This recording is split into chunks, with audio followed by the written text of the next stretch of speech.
বাংলাদেশের বেশিরভাগ মানুষ মুসলমান হওয়া সত্ত্বেও বাংলাদেশে দুইটি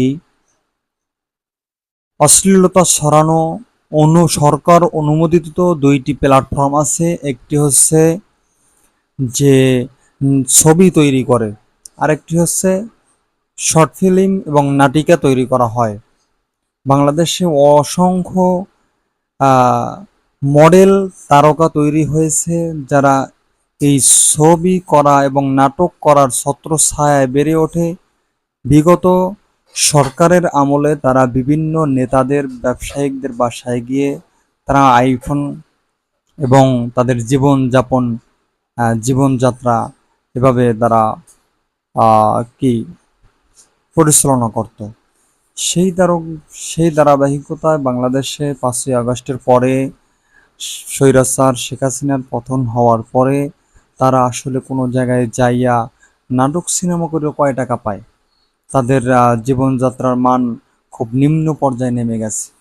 যাই হোক, আজকের বিষয়টি হচ্ছে যে ছোট পর্দার জনপ্রিয় অশ্লীলতা ছড়ানো তারকা সামিরা খান মাহি তিনি বলেছেন বাংলাদেশের বেশিরভাগ পুরুষই সেক্সুয়ালি হতাশাগ্রস্ত।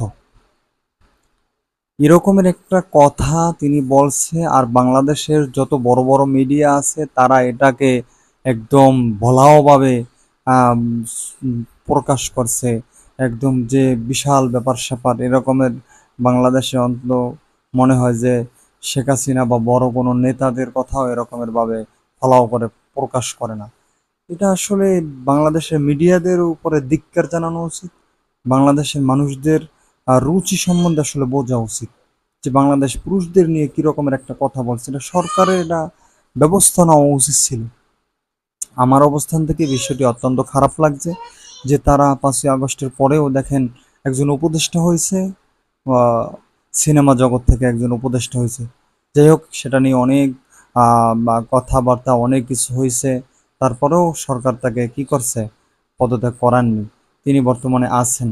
এই জন্য কি বাংলাদেশে তারা অশ্লীলতা ছড়াবে? তারপরে বর্তমানে দেখেন নাটক সিনেমা কি রকমের অশ্লীলতা প্রকাশ্যে ছড়াচ্ছে, যে রকমের শর্ট অরুচিকর পোশাক পরছে, তাদের কথাবার্তা, তাদের মেকআপ, তাদের ফ্যাশন, তাদের চলাফেরা, তাদের মডেলিং যুব সমাজকে ধ্বংস করে ফেলছে।